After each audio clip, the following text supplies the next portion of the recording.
ಅಲ್ಲ, ಮತ್ತು ಇವತ್ತಿನ ಪ್ರೆಸ್ ಮೀಟ್ ಯಾತಕ್ಕೆ ಅಂತಂದ್ರೆ ಪ್ರಕಾಶ್ ರಾಜ್ ಅವರು ಇವತ್ತು ಅನ್ಯಾಯದ ಪರವಾಗಿ ನಿಂತಿದ್ರು ಅನ್ನೋ ಕಾರಣಕ್ಕೆ ಪ್ರೆಸ್ ಮೀಟ್. ನೀವು ಚಿನ್ನಯ್ಯನಿಗೆ ನೀವು ಅನ್ಯಾಯ ಮಾಡಲಿಕ್ಕೆ ಪ್ರೇರೇಪಣೆ ಕೊಟ್ಟಿದ್ಯಾಕೆ? ನಮ್ಮ ಪ್ರೆಸ್ ಮೀಟ್ ಆ ಕಾರಣಕ್ಕೋಸ್ಕರ.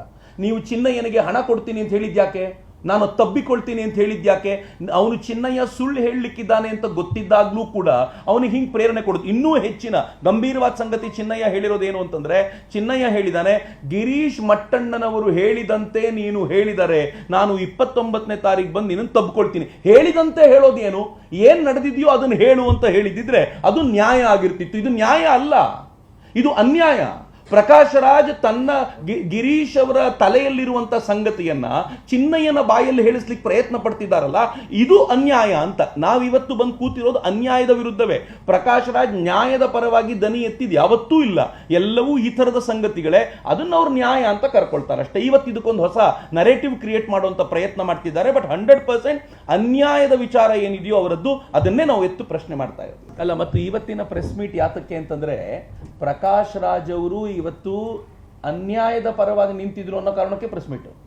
ನೀವು ಚಿನ್ನಯ್ಯನಿಗೆ ನೀವು ಅನ್ಯಾಯ ಮಾಡಲಿಕ್ಕೆ ಪ್ರೇರೇಪಣೆ ಕೊಟ್ಟಿದ್ಯಾಕೆ? ನಮ್ಮ ಪ್ರೆಸ್ ಮೀಟ್ ಆ ಕಾರಣಕ್ಕೋಸ್ಕರ. ನೀವು ಚಿನ್ನಯ್ಯನಿಗೆ ಹಣ ಕೊಡ್ತೀನಿ ಅಂತ ಹೇಳಿದ್ಯಾಕೆ? ನಾನು ತಬ್ಬಿಕೊಳ್ತೀನಿ ಅಂತ ಹೇಳಿದ್ಯಾಕೆ?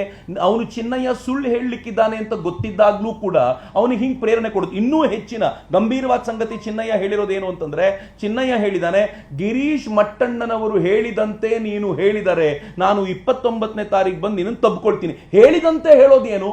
ಏನ್ ನಡೆದಿದೆಯೋ ಅದನ್ನು ಹೇಳು ಅಂತ ಹೇಳಿದಿದ್ರೆ ಅದು ನ್ಯಾಯ ಆಗಿರ್ತಿತ್ತು. ಇದು ನ್ಯಾಯ ಅಲ್ಲ, ಇದು ಅನ್ಯಾಯ. ಪ್ರಕಾಶ್ ರಾಜ್ ತನ್ನ ಗಿರೀಶ್ ಅವರ ತಲೆಯಲ್ಲಿರುವಂತ ಸಂಗತಿಯನ್ನ ಚಿನ್ನಯ್ಯನ ಬಾಯಲ್ಲಿ ಹೇಳಿಸ್ಲಿಕ್ಕೆ ಪ್ರಯತ್ನ ಪಡ್ತಿದ್ದಾರಲ್ಲ, ಇದು ಅನ್ಯಾಯ ಅಂತ. ನಾವಿವತ್ತು ಬಂದು ಕೂತಿರೋದು ಅನ್ಯಾಯದ ವಿರುದ್ಧವೇ.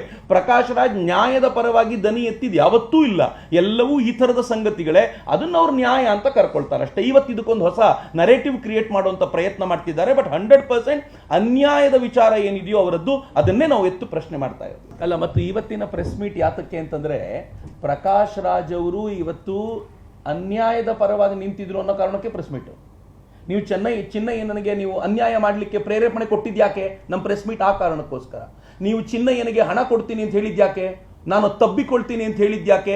ಅವನು ಚಿನ್ನಯ್ಯ ಸುಳ್ಳು ಹೇಳಲಿಕ್ಕಿದ್ದಾನೆ ಅಂತ ಗೊತ್ತಿದ್ದಾಗ್ಲೂ ಕೂಡ ಅವನಿಗೆ ಹಿಂಗೆ ಪ್ರೇರಣೆ ಕೊಡುದು. ಇನ್ನೂ ಹೆಚ್ಚಿನ ಗಂಭೀರವಾದ ಸಂಗತಿ ಚಿನ್ನಯ್ಯ ಹೇಳಿರೋದೇನು ಅಂತಂದ್ರೆ, ಚಿನ್ನಯ್ಯ ಹೇಳಿದಾನೆ, ಗಿರೀಶ್ ಮಟ್ಟಣ್ಣನವರು ಹೇಳಿದಂತೆ ನೀನು ಹೇಳಿದರೆ ನಾನು 29ನೇ ತಾರೀಕು ಬಂದು ನಿನ್ನನ್ನು ತಬ್ಕೊಳ್ತೀನಿ. ಹೇಳಿದಂತೆ ಹೇಳೋದೇನು?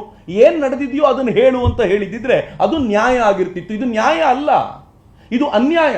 ಪ್ರಕಾಶ್ ರಾಜ್ ತನ್ನ ಗಿರೀಶ್ ಅವರ ತಲೆಯಲ್ಲಿರುವಂತ ಸಂಗತಿಯನ್ನ ಚಿನ್ನಯ್ಯನ ಬಾಯಲ್ಲಿ ಹೇಳಿಸ್ಲಿಕ್ಕೆ ಪ್ರಯತ್ನ ಪಡ್ತಿದ್ದಾರಲ್ಲ, ಇದು ಅನ್ಯಾಯ ಅಂತ. ನಾವಿವತ್ತು ಬಂದು ಕೂತಿರೋದು ಅನ್ಯಾಯದ ವಿರುದ್ಧವೇ. ಪ್ರಕಾಶ್ ರಾಜ್ ನ್ಯಾಯದ ಪರವಾಗಿ ದನಿ ಎತ್ತಿದ್ ಯಾವತ್ತೂ ಇಲ್ಲ. ಎಲ್ಲವೂ ಈ ತರದ ಸಂಗತಿಗಳೇ. ಅದನ್ನ ಅವ್ರು ನ್ಯಾಯ ಅಂತ ಕರ್ಕೊಳ್ತಾರೆ ಅಷ್ಟೇ. ಇವತ್ತು ಇದಕ್ಕೊಂದು ಹೊಸ ನರೇಟಿವ್ ಕ್ರಿಯೇಟ್ ಮಾಡುವಂತ ಪ್ರಯತ್ನ ಮಾಡ್ತಿದ್ದಾರೆ. ಬಟ್ 100% ಅನ್ಯಾಯದ ವಿಚಾರ ಏನಿದೆಯೋ ಅವರದ್ದು, ಅದನ್ನೇ ನಾವು ಎತ್ತು ಪ್ರಶ್ನೆ ಮಾಡ್ತಾ ಇರೋದು.